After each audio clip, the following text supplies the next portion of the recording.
Hi friends, പുതിയൊരു വീഡിയോയിലേക്ക് എല്ലാവർക്കും സ്വാഗതം. ഇന്നത്തെ നമ്മുടെ വീഡിയോ കുറച്ച് ടിപ്സ് വീഡിയോ ആണ്. നമുക്ക് എത്ര കിലോ ചെറിയുള്ളിയും വെളുത്തുള്ളിയും വേണമെങ്കിൽ തൊലി കളഞ്ഞെടുക്കാൻ കഴിയുന്ന ഒരു ഈസി ട്രിക്കാണ് ഇന്നത്തെ വീഡിയോയിൽ കാണിക്കുന്നത്. അപ്പോൾ നമുക്ക് നേരെ വീഡിയോയിലേക്ക് പോകാം. വീഡിയോയിലേക്ക് പോകുന്നതിന് മുമ്പായിട്ട് ഈ ചാനൽ ആദ്യമായിട്ടാണ് കാണുന്നതെങ്കിൽ ഒന്ന് സബ്സ്ക്രൈബ് ചെയ്ത് സപ്പോർട്ട് ചെയ്യാനും അതേപോലെ തന്നെ വീഡിയോ ഇഷ്ടപ്പെട്ടാൽ ഒന്ന് ലൈക്ക് ചെയ്ത് സപ്പോർട്ട് ചെയ്യാനും മറക്കരുത്. ഇതിനു മുമ്പ് ഞാനൊരു വെളുത്തുള്ളി തൊലി കളയുന്ന വീഡിയോ അപ്ലോഡ് ചെയ്തിരുന്നു. അതിനെല്ലാവരും നല്ല സപ്പോർട്ടാണ് ചെയ്തിട്ടുള്ളത്. അപ്പോൾ സപ്പോർട്ട് ചെയ്ത എല്ലാവർക്കും ഒരുപാട് നന്ദിയുണ്ട്. ആ ഒരു വീഡിയോ കാണാത്തവരുണ്ടെങ്കിൽ ഈ ഒരു വീഡിയോൻ്റെ ലാസ്റ്റായിട്ട് ആ ഒരു വീഡിയോൻ്റെ ലിങ്ക് കൊടുക്കുന്നുണ്ട്. അപ്പോൾ കാണാത്തവരുണ്ടെങ്കിൽ കാണുക, സപ്പോർട്ട് ചെയ്യുക. അപ്പോൾ നമുക്ക് നേരെ വീഡിയോയിലേക്ക് പോകാം. അപ്പോൾ ഞാനിവിടെ ആദ്യം തന്നെ ചെറിയുള്ളിയാണ് ഒന്ന് തൊലി കളഞ്ഞെടുക്കുന്നത്. അപ്പോൾ അതിന് വേണ്ടിയിട്ട് ചെറിയുള്ളിയുടെ രണ്ട് വശമൊന്നും ഇതേപോലെ ഒന്ന് മുറിച്ച് കൊടുക്കാം. അപ്പോൾ നമുക്ക് എത്ര ചെറിയുള്ളി വേണമെങ്കിലും പെട്ടെന്ന് തന്നെ തൊലി കളഞ്ഞെടുക്കാൻ കഴിയും ഈ ഒരു രീതിയിൽ ചെയ്യുകയാണെങ്കിൽ. അപ്പോൾ നമ്മൾ ഒരാഴ്ച കൂടുമ്പോഴോ അല്ലെങ്കിൽ രണ്ടാഴ്ചത്തേക്കൊക്കെ വേണ്ടിയിട്ട് നമുക്ക് ചെറിയുള്ളിയൊക്കെ ഇതേപോലെ തൊലി കളഞ്ഞ് വെക്കാം. അപ്പോൾ നമുക്ക് കുക്കിങ്ങൊക്കെ വളരെ പെട്ടെന്ന് തന്നെ ചെയ്ത് തീർക്കാൻ കഴിയും. അപ്പോൾ ഞാൻ ചെറിയുള്ളിയുടെ രണ്ടറ്റവും ഇതേപോലെ ഒന്ന് കട്ട് ചെയ്തിട്ട് പാത്രത്തിലേക്ക് ഇട്ട് കൊടുത്തിട്ടുണ്ട്. അപ്പോൾ നമുക്ക് ഇതൊന്ന് മാറ്റി വെക്കാം. ഇനി നമുക്ക് വെളുത്തുള്ളി തൊലി കളയാൻ വേണ്ടിയിട്ട് ഇതിൻ്റെ രണ്ടറ്റവും ഒന്ന് മുറിച്ചെടുക്കണം.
അപ്പോൾ ഞാൻ ആവശ്യത്തിനുള്ള ചെറിയുള്ളിയും വെളുത്തുള്ളിയും രണ്ട് ഭാഗവും കട്ട് ചെയ്തിട്ട് ഇതിലേക്ക് ഇട്ട് കൊടുത്തിട്ടുണ്ട്. ഇനി ഞാൻ ഇതിലേക്ക് കുറച്ച് പച്ചവെള്ളമാണ് ഒഴിച്ച് കൊടുക്കുന്നത്. അപ്പോൾ ഞാൻ ചൂടുവെള്ളമല്ല ഒഴിച്ച് കൊടുക്കുന്നത്, പച്ചവെള്ളമാണ് ഒഴിച്ച് കൊടുക്കുന്നത്, നോർമൽ വാട്ടർ. ഞാൻ ഇതിന് മുമ്പ് ചെയ്തിട്ടുള്ള വീഡിയോയിൽ ഇളം ചൂടുവെള്ളമായിരുന്നു ഒഴിച്ച് കൊടുത്തത്.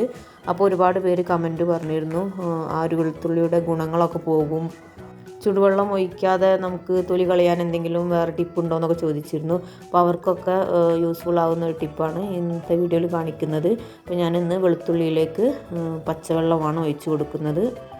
ഇനി നമുക്കിതൊന്ന് അരമണിക്കൂർ റെസ്റ്റ് ചെയ്യാൻ വേണ്ടിയിട്ട് വെക്കാം. അപ്പോൾ നമ്മൾ നോർമൽ വാട്ടർ ഒഴിച്ചത് കൊണ്ട് തന്നെ ഒരു അരമണിക്കൂർ എന്തായിട്ടും തന്നെ നമ്മൾ ഒന്ന് കുതിർന്ന് കിട്ടാൻ വേണ്ടിയിട്ട് വെക്കണം. ചൂടുവെള്ളമാണെങ്കിൽ ഒരു 15 മിനിറ്റ് തന്നെ വെച്ചാൽ മതിയാകും. ഇനി നമുക്കിത് തൊലി കളഞ്ഞെടുക്കുന്നത് എങ്ങനെയാണെന്ന് നോക്കാം. അപ്പോൾ അതിന് വേണ്ടിയിട്ട് ഞാൻ ഇതേപോലെ നമ്മൾ വെജിറ്റബിൾസൊക്കെ ഇട്ട് വെക്കുന്ന ഒരു കൊട്ടയാണ് എടുത്തിട്ടുള്ളത്. ഇനി ഇതിലേക്ക് നമ്മൾ വെള്ളത്തിലിട്ട് വെച്ചിട്ടുള്ള ചെറിയുള്ളി ഒന്ന് ഇട്ട് കൊടുക്കാം. അപ്പോൾ നമ്മൾ വെള്ളം ഒന്നും ആവാതിരിക്കാൻ വേണ്ടിയിട്ട് അടിയിലൊരു പ്ലേറ്റ് വെച്ച് കൊടുത്തിട്ടുണ്ട്, കൗണ്ടർ ടോപ്പിലൊന്നും വെള്ളം ആവാതിരിക്കാൻ വേണ്ടിയിട്ട്. അപ്പോൾ വെള്ളമില്ലാതെ നമുക്ക് ഉള്ളി മാത്രം ഒന്ന് ഈ ഒരു കൊട്ടയിലേക്ക് ഇട്ട് കൊടുക്കാം. ഇനി നമുക്ക് ഈ ഒരു ഉള്ളി കൈവച്ചിട്ട് ഇതേപോലെ ഒന്ന് റൗണ്ടിലൊന്ന് ഉരച്ച് കൊടുക്കാം. അപ്പോൾ തന്നെ നമ്മുടെ ആ തൊലികളൊക്കെ പെട്ടെന്ന് തന്നെ പോയി കിട്ടും. അപ്പോൾ നമ്മൾ കുതിർക്കാൻ വെക്കുന്നത് കൊണ്ട് തന്നെ പെട്ടെന്ന് അതിൻ്റെ തൊലി പോയി കിട്ടും. പിന്നെ ഈ ഒരു കൊട്ടയിലും കൂടി ഇട്ടിട്ട് ഇതേപോലെ ഒന്ന് റൗണ്ട് ചെയ്ത് ഒഴുതി കൊടുക്കുകയാണെങ്കിൽ പെട്ടെന്ന് എല്ലാ തൊലികളും പോയി കിട്ടും. അപ്പോൾ ഈ ഒരു രീതിക്ക് നമുക്ക് എത്ര കിലോ ചെറിയുള്ളിയും വെളുത്തുള്ളിയും ഒക്കെ തൊലി കളഞ്ഞെടുക്കാൻ കഴിയും. അപ്പോൾ വെളുത്തുള്ളി ഞാൻ രണ്ട് രീതിയിൽ തൊലി കളയുന്നത് കാണിക്കുന്നുണ്ട്. ഇനി ഈ ചെറിയുള്ളി വെള്ളത്തിലൊന്ന് കഴുകിയെടുത്താൽ മതി. അപ്പോൾ ഫുള്ള് തൊലിയും പോയി കിട്ടും. അപ്പോൾ നമ്മുടെ ചെറിയുള്ളി തൊലി കളഞ്ഞെടുത്തിട്ടുണ്ട്. ഇനി നമുക്ക് വെളുത്തുള്ളി ഒന്ന് തൊലി കളയാം. അപ്പം വെളുത്തുള്ളി തൊലി കളയാൻ വേണ്ടിയിട്ട് ഈ കൊട്ടയിലേക്ക് വെളുത്തുള്ളി മാത്രമായിട്ട് ഇങ്ങനെ ഇട്ട് കൊടുക്കാം. അപ്പോൾ ഫുള്ള് വെളുത്തുള്ളിയും ഞാൻ ഇതിലേക്ക് ഇട്ട് കൊടുത്തിട്ടുണ്ട്. ഇനി നമ്മൾ ചെറിയുള്ളി ചെയ്ത പോലെ തന്നെ കൈ വെച്ചിട്ട് നന്നായിട്ടൊന്ന് റൗണ്ടിൽ ഉരത്തി കൊടുക്കാം. ഈ ഒരു കൊട്ടയുടെ ഓരം കാരണം നമ്മളിങ്ങനെ ചെയ്യുമ്പോൾ വെളുത്തുള്ളിയുടെ തൊലിയൊക്കെ പോയി വരും. അപ്പോൾ അതിനാണ് ഇതേപോലെ ഇങ്ങനെ റൗണ്ടിൽ ഉരത്തി കൊടുക്കുന്നത്. ഉരത്തി കൊടുക്കുമ്പം കുറേ വെളുത്തുള്ളി തൊലി ഊരി വന്നിട്ടുണ്ട്. അപ്പോൾ അതൊക്കെ നമുക്കൊന്ന് പെറുക്കി മാറ്റിയാൽ മതി.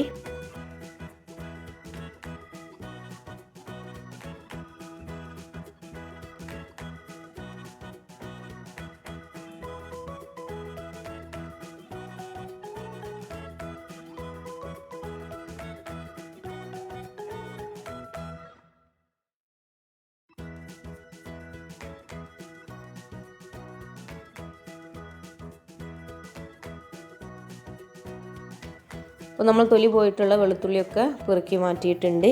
ഇനി ബാക്കിയുള്ള ഉള്ളി നമുക്ക് ഇതേപോലെ തന്നെ ഒന്നും കൂടി ഒരതി കൊടുക്കാം. അപ്പോൾ രണ്ടാമത്തെ പ്രാവശ്യം എഴുതുമ്പോൾ കുറേ കൂടി അധികം തൊലിയൊക്കെ പോയി കിട്ടും. അപ്പോൾ നമ്മളിങ്ങനെ റിപ്പീറ്റ് ചെയ്തിട്ട് നമുക്ക് മുഴുവൻ വെളുത്തുള്ളിയും തൊലി കളഞ്ഞെടുക്കാം. അപ്പോൾ നമുക്ക് എത്ര വേണമെങ്കിലും ഈ ഒരു കൊട്ടയിലേക്ക് ഇട്ടിട്ട് ഇതേപോലെ ഒന്ന് ഒഴുതി കൊടുത്താൽ മതി. അപ്പോൾ നമ്മൾ ഇളം ചൂടുവെള്ളമാണ് ഒഴിച്ച് കൊടുക്കുന്നതെങ്കിൽ ഇതിൻ്റെ തൊലിയൊക്കെ പെട്ടെന്ന് തന്നെ സോഫ്റ്റായി കിട്ടുകയാണ് ചെയ്യുക. പച്ചവെള്ളം ആകുമ്പോൾ നമ്മൾ കുറച്ചധികം നേരം ഒന്ന് കുതിർത്ത് വെക്കണമെന്നേ ഉള്ളൂ. ഇളം ചൂടുവെള്ളം ഒഴിച്ചാൽ ഇതിൻ്റെ ബെനിഫിറ്റ്സ് ഒക്കെ പോകുമെന്ന് പറയുന്നവർക്ക് വേണമെങ്കിൽ പച്ചവെള്ളത്തിൽ ഇതേപോലെ ചെയ്താൽ മതി. അപ്പോൾ നല്ല ഫ്രഷ് ആയിട്ട് തന്നെ കിട്ടും. ഇപ്പോൾ ചൂടുവെള്ളം വേണോ അല്ലെങ്കിൽ പച്ചവെള്ളം യൂസ് ചെയ്യണോ എന്നൊക്കെ ഉള്ളത് ഓരോരുത്തരുടെ താല്പര്യം പോലെ അവർക്ക് ചെയ്യാം. അപ്പോൾ ഞാനിതാ പച്ചവെള്ളത്തിൽ ഇട്ടിട്ട് ഫ്രഷ് ആയിട്ട് തന്നെ വെളുത്തുള്ളി തൊലി കളഞ്ഞെടുത്തിട്ടുണ്ട്. ഇനി നമുക്ക് അടുത്ത മെത്തേഡ് എന്താണെന്ന് നോക്കാം. ഇനി വെളുത്തുള്ളി തൊലി കളയാനുള്ള അടുത്ത മെത്തേഡ് എന്ന് പറയുന്നത്, ഞാനൊരു അരമണിക്കൂർ മുമ്പ് വെളുത്തുള്ളി വെള്ളത്തിൽ കുതിർക്കാൻ വേണ്ടി വെച്ചിട്ടുണ്ട്. പച്ചവെള്ളത്തിൽ തന്നെയാണ് കുതിർത്ത് വെച്ചിട്ടുള്ളത്. ഇനി അതൊന്ന് കൈ വെച്ചിട്ട് നന്നായിട്ടൊന്ന് തിരുമ്മി കൊടുക്കാം. അപ്പോൾ കൈ വെച്ച് നന്നായിട്ടൊന്ന് തിരുമ്മി കൊടുക്കുമ്പോൾ തന്നെ നമ്മുടെ വെളുത്തുള്ളിയുടെ തൊലിയൊക്കെ പോയി കിട്ടും. ഇനി നമ്മുടെ വെളുത്തുള്ളി തൊലി പോയിട്ടുള്ളതൊക്കെ ഒന്ന് നമുക്ക് പെറുക്കി മാറ്റിയാൽ മതി. അപ്പോൾ വളരെ പെട്ടെന്ന് തന്നെ നമുക്ക് വെളുത്തുള്ളിയൊക്കെ തൊലി കളഞ്ഞെടുക്കാൻ പറ്റും. അപ്പോൾ ഈ ഒരു 2 മെത്തേഡാണ് ഞാൻ വെളുത്തുള്ളി തൊലി കളയാൻ വേണ്ടിയിട്ട് എടുത്തിട്ടുള്ളത്. അപ്പോൾ വെളുത്തുള്ളി തൊലി കളയാൻ വേണ്ടിയിട്ട് ഞാൻ 2 മെത്തേഡാണ് യൂസ് ചെയ്തിട്ടുള്ളത്. അപ്പോൾ അതിൽ ഏത് മെത്തേഡാണ് നിങ്ങൾക്ക് യൂസ്ഫുള്ളായി തോന്നിയിട്ടുള്ളത് ഒന്ന് കമൻറ്റ് ചെയ്യുക. അതേപോലെ തന്നെ ഈ ഒരു ടിപ്സ് നിങ്ങൾ ട്രൈ ചെയ്ത് നോക്കിയിട്ട് നിങ്ങളുടെ ഫീഡ്ബാക്കൊക്കെ ഒന്ന് കമൻറ്റ് ബോക്സിൽ അറിയിക്കുക. അപ്പോൾ ഇങ്ങനെ ചെയ്യുകയാണെങ്കിൽ നമുക്ക് ചെറിയുള്ളിയും വെളുത്തുള്ളിയും ഒക്കെ തൊലി കളയാൻ വളരെ എളുപ്പമാണ്. അപ്പോൾ എല്ലാവരും ഒന്ന് ട്രൈ ചെയ്ത് നോക്കുക. അപ്പോൾ നമ്മുടെ ഈ ഒരു വീഡിയോ ഇഷ്ടപ്പെട്ടിട്ടുണ്ടെങ്കിൽ ഒന്ന് ലൈക്ക് ചെയ്യുക, ഷെയർ ചെയ്യാനും മറക്കരുത്. ഇനി നമുക്ക് അടുത്ത ടിപ്പിലേക്ക് പോകാം. അപ്പോൾ നമ്മുടെ വീട്ടിലുള്ള സ്വിച്ച് ബോർഡൊക്കെ ഒന്ന് ക്ലീൻ ആക്കുന്ന ഒരു ടിപ്പാണ് കാണിക്കുന്നത്. അപ്പോൾ അതിന് വേണ്ടിയിട്ട് ഞാനിവിടെ എടുത്തിട്ടുള്ളത് 1.5 സ്പൂണ് ബേക്കിംഗ് സോഡയാണ്, നമ്മുടെ അപ്പക്കാരാണ് എടുത്തിട്ടുള്ളത്. ഇനി നമുക്കിതിലേക്ക് കുറച്ച് പേസ്റ്റ് ചേർത്ത് കൊടുക്കാം. ബേക്കിംഗ് സോഡയും അതേപോലെ തന്നെ പേസ്റ്റൊക്കെ ക്ലീനിങ്ങിന് വളരെ നല്ലതാണ്. പെട്ടെന്ന് തന്നെ നമുക്ക് റിസൾട്ട് കിട്ടും. ഇനി ഞാൻ ഇതിലേക്ക് ചേർത്ത് കൊടുക്കുന്നത് ഡിഷ് വാഷ് ലിക്വിഡാണ്. അതൊരു സ്പൂണോളം നമുക്ക് ഇതിലേക്ക് ചേർത്ത് കൊടുക്കാം. ഇനി നമുക്ക് ഈ ഒരു ബ്രഷ് വെച്ചിട്ട് നന്നായിട്ടൊന്ന് മിക്സ് ചെയ്തെടുക്കാം. ഇനി ഞാൻ ഇതിലേക്ക് ഒരു അരമുറി നാരങ്ങയുടെ ജ്യൂസും കൂടി ഒഴിച്ച് കൊടുക്കുന്നുണ്ട്. അപ്പോൾ ഈ ഒരു നാരങ്ങ പിഴിഞ്ഞെടുക്കുന്നതിന് മുമ്പായിട്ട് കൈ വെച്ചിട്ട് ഇതേപോലെ നന്നായിട്ടൊന്ന് ഉരുട്ടി കൊടുത്താൽ ആ ഒരു നാരങ്ങയുടെ നീര് ഫുള്ളായിട്ട് നമുക്ക് എടുക്കാൻ കഴിയും. പെട്ടെന്ന് തന്നെ ജ്യൂസൊക്കെ കിട്ടും. അപ്പോൾ അതിന് വേണ്ടിയിട്ട് നന്നായിട്ടൊന്ന് കൗണ്ടർ ടോപ്പിലിട്ടിട്ട് ഉരുട്ടി കൊടുത്തിട്ടുണ്ട്. അപ്പം ഈ ഒരു നാരങ്ങ നീരും കൂടിയും ഇതിലേക്കൊന്ന് ചേർത്ത് കൊടുക്കുന്നുണ്ട്. ഓവറായിട്ട് വേണ്ട, നമുക്കൊന്ന് മിക്സ് ചെയ്തെടുക്കാൻ വേണ്ടിയിട്ട് മാത്രമാണ് ഇതിൽ നാരങ്ങ നീര് ഒഴിച്ച് കൊടുക്കുന്നത്. ഇനി ഇതൊന്ന് നന്നായിട്ടൊന്ന് മിക്സ് ചെയ്തെടുക്കാം. അപ്പോൾ നമ്മുടെ ക്ലീൻ ചെയ്യാൻ വേണ്ടിയിട്ടുള്ള പേസ്റ്റ് ഇവിടെ റെഡി ആയിട്ടുണ്ട്. ഇനി നമ്മുടെ സ്വിച്ചിൻ്റെ മേലൊക്കെയായിട്ട് നമുക്ക് ഇതൊന്ന് പുരട്ടി കൊടുക്കാം. അപ്പോൾ നമ്മുടെ മിക്സിയൊക്കെ വെക്കുന്ന ആ ഒരു ഭാഗത്തുള്ള സ്വിച്ച് ബോർഡാണ്, അതുകൊണ്ട് തന്നെ ഒരു മഞ്ഞക്കറകളൊക്കെ ഉണ്ട്. അപ്പോൾ അത് പോയി കിട്ടാൻ വേണ്ടിയിട്ട് ഞാൻ ഈ ഒരു പേസ്റ്റ് ഒരു 15 മിനിറ്റ് ഇതിൻ്റെ മേലൊന്ന് തേച്ച് പിടിപ്പിക്കുന്നുണ്ട്. അപ്പോൾ നമ്മൾ ഇങ്ങനെ സ്വിച്ചൊക്കെ ക്ലീൻ ചെയ്യുന്ന സമയത്ത് മെയിൻ സ്വിച്ചൊക്കെ ഒന്ന് ഓഫാക്കിയിട്ട് വേണം ചെയ്യാൻ വേണ്ടിയിട്ട്. അതേപോലെ തന്നെ വെള്ളം ഒട്ടും ആവാതെ വേണം നമ്മളിത് ക്ലീൻ ചെയ്തെടുക്കാൻ. ഓവറായിട്ട് കറ ഉണ്ടായത് കൊണ്ട് തന്നെ ഞാനൊരു 15 മിനിറ്റ് റെസ്റ്റ് ചെയ്യാൻ വേണ്ടിയിട്ട് വെക്കുന്നു. 15 മിനിറ്റിന് ശേഷം ഞാൻ എല്ലാ ഭാഗത്തും ഒന്ന് ഈ ഒരു ബ്രഷ് വെച്ചിട്ട് നന്നായിട്ടൊന്ന് ഉരച്ച് കൊടുക്കുന്നുണ്ട്.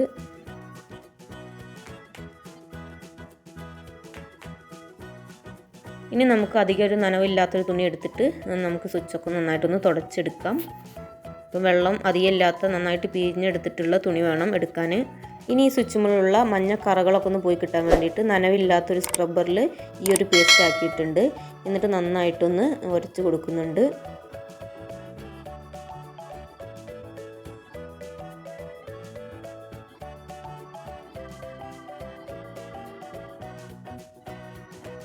അപ്പോൾ എല്ലാ ഭാഗത്തുള്ള കറകളും ഇതേപോലെ ഞാൻ നന്നായിട്ടൊന്ന് ഉരതി പോക്കിയിട്ടുണ്ട്.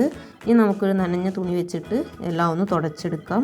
അപ്പോൾ നമ്മുടെ സ്വിച്ച് ബോർഡൊക്കെ നല്ല ക്ലീനായി കിട്ടിയിട്ടുണ്ട്. അപ്പോൾ മുമ്പത്തെ ആ ഒരു ഫോട്ടോ കണ്ടാൽ തന്നെ മനസ്സിലാവും എത്രത്തോളം ക്ലീൻ ആയിട്ടുണ്ട് എന്നുള്ളത്. അപ്പോൾ ഇന്നത്തെ വീഡിയോ നിങ്ങൾക്ക് യൂസ്ഫുള്ളായി തോന്നുന്നുണ്ടെങ്കിൽ വീഡിയോ ഒന്ന് ലൈക്ക് ചെയ്ത് സപ്പോർട്ട് ചെയ്യാൻ മറക്കരുത്. അപ്പോൾ ഇതുവരെ ഈ ചാനൽ സബ്സ്ക്രൈബ് ചെയ്യാത്തവരാണെങ്കിൽ സബ്സ്ക്രൈബ് ചെയ്യാനും മറക്കരുത്. അപ്പോൾ ഇനിയും ഇതേപോലത്തെ വീഡിയോസുമായിട്ട് വീണ്ടും കാണാം. അപ്പോൾ ഈ ഒരു ചാനൽ ആദ്യമായിട്ടാണ് കാണുന്നതെങ്കിൽ സബ്സ്ക്രൈബ് ചെയ്യുക, വീഡിയോ ലൈക്ക് ചെയ്യുക, ഷെയർ ചെയ്യാനും മറക്കരുത്. Thanks for